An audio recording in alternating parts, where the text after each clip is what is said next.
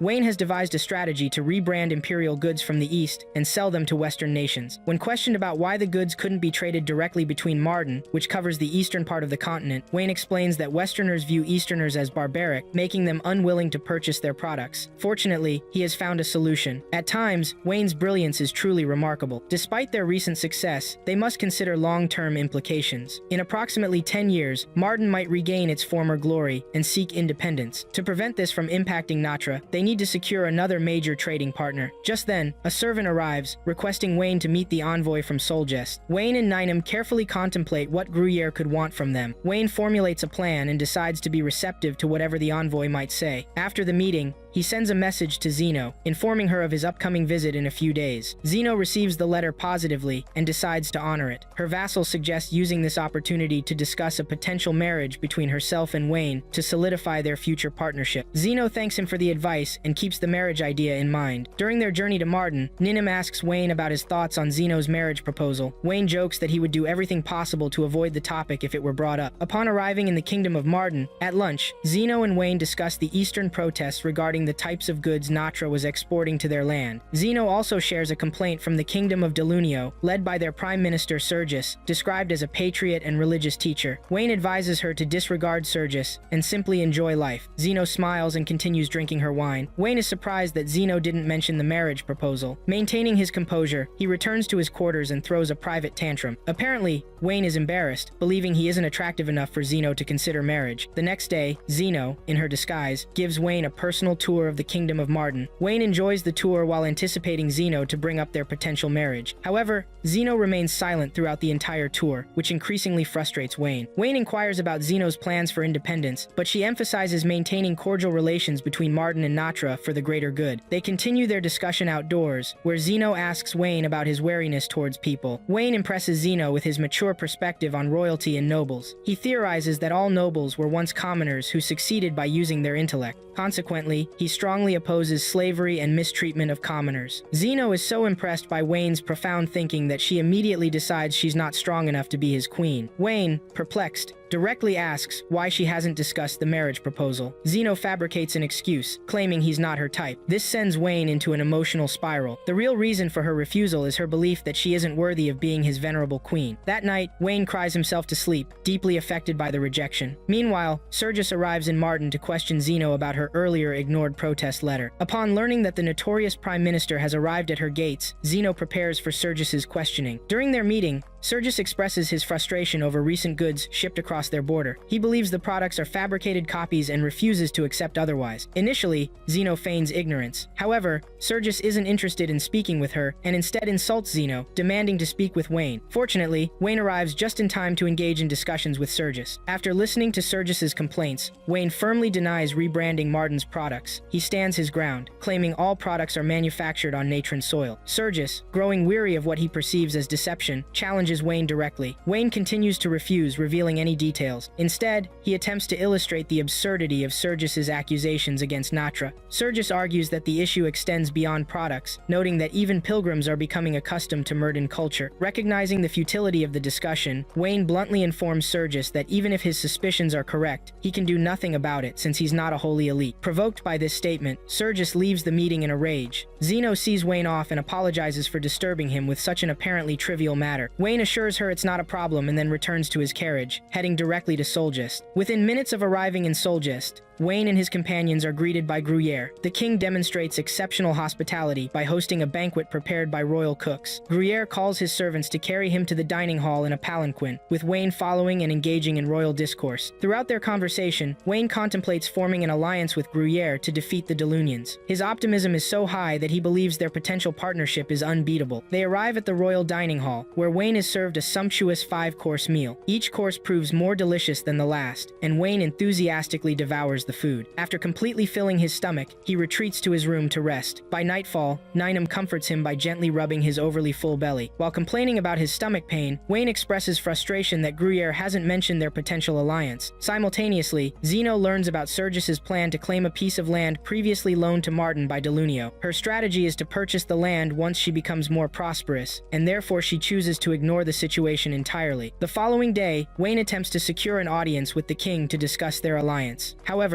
Gruyere consistently refuses to meet with him throughout the entire day. That night, Wayne discusses the king's avoidance with Ninum. Ninum suspects that the king intends to assassinate Wayne, given the lack of alliance discussions. Consequently, instead of waiting for Gruyere to make a move, Wayne decides to leave the kingdom under the cover of darkness. Just before departing, Wayne is summoned to a secret meeting by Gruyere. Wayne carefully checks the room and balcony for potential assassins, instructing Ninum to prepare her secret weapon in case of trouble. However, Gruyere asks Ninum to calm down. After diffusing the tension, Gruyere begins by criticizing the religion of Levitica. Wayne and Ninum are stunned to hear the king of Solgest speaking negatively about a religion he should be praising. Wayne seizes the opportunity to request an alliance between their kingdoms before returning to Natra. After considering the proposal, Gruyere agrees to form an alliance. Wayne is momentarily speechless, struggling to find words. They conclude the meeting and return to their quarters. After their departure, Gruyere signals Sergius to emerge from his hiding place and initiate their plan. The following day, moments after Wayne's return to Natra, Solgest declares war on Natra and instructs their ally Delunio to attack Martin. Wayne discovers Gruyère's deception and, true to form, throws a tantrum while attempting to devise a solution to the predicament he's created for Natra. He decides to call upon his closest allies, summoning Zeno and her army to help fight the war. Zeno arrives quickly, apologizing for engaging with Delunio without Wayne's permission. Wayne, however, dismisses her apology and focuses on their next steps. Zeno reveals her intention to resolve the conflict diplomatically with Delunio and Sergius. Wayne provides instructions to Ninum and prepares to accompany Zeno to Delunio, ready to turn the situation upside down. During their journey to Delunio, Wayne and Zeno discuss the potential outcomes of the war between the four nations. Meanwhile, Gruyère faces an attack by Natran soldiers. Instead of fleeing, Gruyère is exhilarated to stand and fight for his people. Upon arriving in Delunio, they are received by Sergius. He listens to their request as Zeno begins by apologizing for previously ignoring his warnings about the borrowed land. Sergius remains unmoved,